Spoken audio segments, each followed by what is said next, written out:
میدونسته توی هندوستان بیش از 1000 تا زبان مختلف وجود داره؟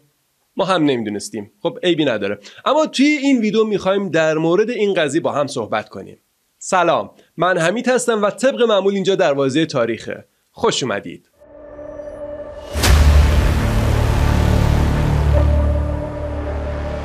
هندوستان کشور هزار رنگ، کشور 72 ملت و کشور عجایبه. ما توی ویدیوهای قبلی درباره تاریخ و ادیان هند و نحوه جدایی پاکستان از هند صحبت کردیم. اما این کشور اینقدر نکته و داستان داره که نمیشه به این راحتی بیخیال حوادث و نکات این منطقه شد و رفت سر وقت یک موضوع دیگه. درباره این منطقه آدم گاهی بعضی نکاتی رو میشنوه که شاخ که نه، ولی خب خیلی تعجب میکنه. و یکی از جذابیت‌های هندوستان هم اینه که هیچ گروه و دسته‌ای نمیتونه ادعا کنه که به تنهایی باعث رشد و پیشرفت فرهنگ اون شده. هندوستان اقلیت‌های مختلف و متنوع مذهبی و فرهنگی زیادی توی خودش جای داده. اما علیرغم این تنوع تونسته تا حدودی یک پارچگی خودش رو هم حفظ کنه و تبدیل به یکی از قدرت‌های تأثیرگذار دنیا بشه. این کشور با جمعیتی بالغ بر 1 میلیارد و 300 میلیون نفر 18% جمعیت کل دنیا رو در اختیار داره. باور کنید مدیریت چنین جمعیتی با عقاید و باورها و حتی زبونهای مختلف کار بسیار بزرگیه که داره انجام میشه. الگوی کلاسیک برای یک ملت اروپایی داشتن دین واحد، زبان واحد و فرهنگ‌های واحده و اساس خیلی از ملت‌ها و کشورهای اروپایی یک زبان و یک فرهنگ واحده. با این تعریف هندوستان رو میشه سرزمین چند ملیتی اسم بذاریم. اما سوال اینجاست، واقعا این کشور چطور تونسته از پس این وحدت در عین کثرت بر بیاد؟ به نظرم پاسخ این سوال برمیگرده به دوران مبارزات آزادی و تلاش رهبران هند مثل گاندی و نهرو که با کتاب‌ها و سخنرانی‌های خودشون مردم رو تا حدودی آگاه کردن و در نهایت این آگاهی توی قانون اساسی هند خودشو نشون داد. قانون اساسی که بلندترین و طولانی ترین قانون اساسی بین کشورهای دنیاست. توی این قانون اساسی تلاش شده تا منافع تمام گروه‌ها و عقاید مورد توجه قرار بگیره. مثلا اصل 25 قانون اساسی هند میگه کلیه افراد با رعایت سلامت اخلاق و نظم عمومی میتوانند به طور آزادانه به مذهبی گرویده و شعائر خاص آن را به جای آورند. اصل 26 قانون اساسی هند هم به فعالیت‌های مذهبی آزادی عمل داده و اصل 29 هم به رعایت حقوق اقلیت‌های فرهنگی و زبانی تاکید داره. علاوه بر اینها اصل 30 هم به اقلیت‌های فرهنگی و زبانی اجازه میده تا مؤسساتی متناسب با زمینه فعالیتشون احداث کنند. بنابراین قانون اساسی هند اقلیت‌ها رو چه از لحاظ مذهب، چه از لحاظ فرهنگ و چه اقلیت‌های زبانی رو به رسمیت میشناسه که الگوی خوبی میتونه برای بقیه کشورها و حتی خود بریتانیا باشه که گاهی قوانین مغرضانه‌ای رو برای مسلمان‌ها و اقلیت‌ها داره. اما واقعاً این تنوع و اقلیت‌هایی که دربارش صحبت می‌کنیم یعنی چی؟ پژوهشگرا معمولاً مردم رو با روش‌ها و فاکتورهای مختلفی دسته‌بندی می‌کنن که از هر لحاظ بخوایم مردم هند رو طبقه بندی کنیم به عجیب‌ترین کشور دنیا میرسیم و ما توی این ویدیو هند رو از بعد زبانی بررسی می‌کنیم. طی سرشماری سال 1961 تعداد زبون‌های مادری توی هند فکر می‌کنین چند تا بوده؟ خب سعی کنید یه حدسی بزنید.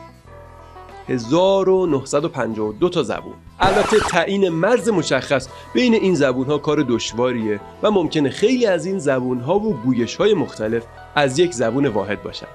اما طبق آمار رسمی دولت تو سال 2001 توی سرزمین هند 30 تا زبون وجود داره که جمعیت بالای 1 میلیون نفر به هر کدوم از این زبون‌ها صحبت می‌کنن و 122 تا زبون دیگه با بیش از 10,000 استفاده کننده توی این کشور وجود داره. به طور کلی زبون‌های مورد استفاده توی هند به 5 گروه زبانی عمده جهان تعلق دارند.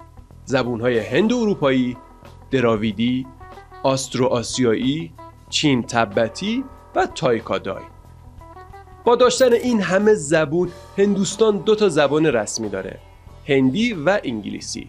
اما نکته جالب اینه که توی هند ایالت‌ها این قدرت رو دارن که زبان رسمی ایالت رو خودشون انتخاب کنن و به همین خاطر به جز زبان انگلیسی هند 22 تا زبان رسمی دیگه مثل بنگالی، گجراتی، تامیلی و اردو داره که از این تعداد تقریباً 78% اونها زیرشاخه زبان‌های هندو آریایی یا هندو اروپایی هستند. زبان 19% مردم هم زیرشاخه زبان دراویدی هاست که بیشتر توی جنوب هند زندگی میکنن.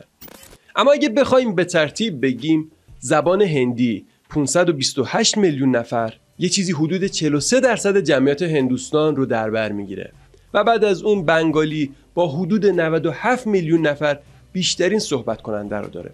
ولی اگه بخوایم وارد جزئیات بشیم، باید بگیم که هر کدوم از این زبون‌ها زیرشاخه‌های زیادی هم دارن و اگه بخوایم تک تک این زیرشاخه‌ها رو هم توضیح بدیم، واقعا فکر نمی‌کنم نیاز به گفتن اونها باشه و نیاز به گفتن این همه جزئیات باشه.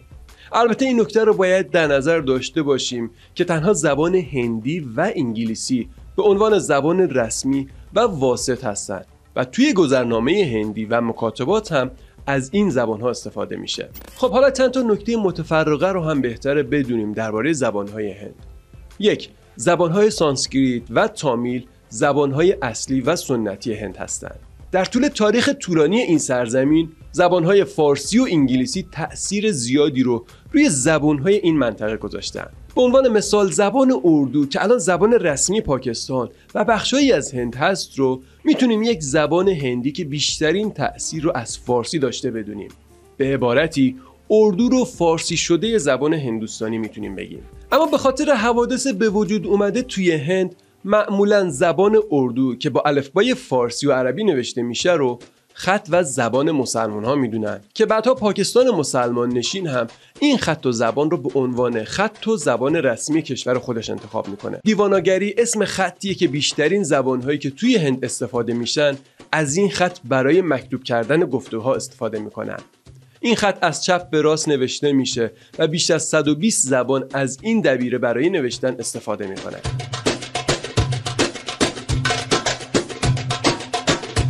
تو این خط تمام صامت‌ها و اکثر مصوت‌ها همیشه نوشته میشن و از این لحاظ یاد گرفتن و خوندن دقیق کلمات برای خارجی‌ها نسبت به خط فارسی و عربی تو حالتی که کلمات حرکت گذاری نشده باشن آسان تره. جالبه تنها مصوتی که توی این خط نوشته نمیشه فتح است و اونم به خاطر اینه که اگه بین دو حرف مصوت دیگه ای نباشه و اون دوتا به هم نچسبیده باشن، مصوت بین اونها همیشه فتح است و این قاعده همیشه هم ثابته. خط گجراتی و بنگالی و آسامی هم از همین خط دیواناگری مشتق شدن. اما همونطور که قبلا هم گفتیم، زبان اردو برای نوشتن از الفبای فارسی عربی استفاده میکنه. حالا چطور مردم توی این کشور با این همه زبان با هم ارتباط برقرار میکنن؟ واقعا واسه برقراری ارتباط به مشکل بر نمیخورن؟ لطفاً دوستانی که تجربه زندگی توی هندوستان رو دارید برای پاسخ به این سوال کمکمون کنید. اما خود من برداشتی که دارم فکر میکنم چون توی شمال هند زبانها اکثرا از خانواده زبانهای هندو اروپایی یا هندو آریایی هستن، نزدیک به هم دیگن و برای مردم قابل فهمن، گرچه از این حرفم مطمئن نیستم. اما از طرف دیگه احتمالاً به خاطر همین ارتباط زبانی اکثر هندی ها چند زبانن و راحت میتونن با ایالتهای همسایه خودشون ارتباط برقرار کنن. ولی به نظر مشکل اونجایی به وجود میاد که فردی از جنوب هند با زبانی با ریشه دراویدی بخواد با فردی از شمال هند با زبانی با ریشه هندو آریایی ارتباط بگیره. یعنی فکر کنم برقراری ارتباط بین دو تا زبان با ریشه های متفاوت خیلی سخت‌تر باشه که احتمالاً اینجا از زبان واسط انگلیسی و یا هندی استفاده میکنن. خب این آخرین ویدئوی ما درباره سری هندوستان و تاریخ هندوستان بود و پرونده بعدی که قرار شروع کنیم تاریخ چینه. لطفاً نظرات خودتون رو و عقاید و موضوعاتی که به نظرتون جذابه درباره تاریخ چین توی نظرات واسمون بنویسید و اگه از این سبک ویدئوها خوشتون میاد میدونید که نظر و لایکتون بهمون انرژی میده و طبق معمول منابع رو توی توضیحات هم واسهتون مینویسیم و انتهای ویدئو هم واسهتون قرار میدیم. تا ویدئوی بعدی، خدا نگهدار.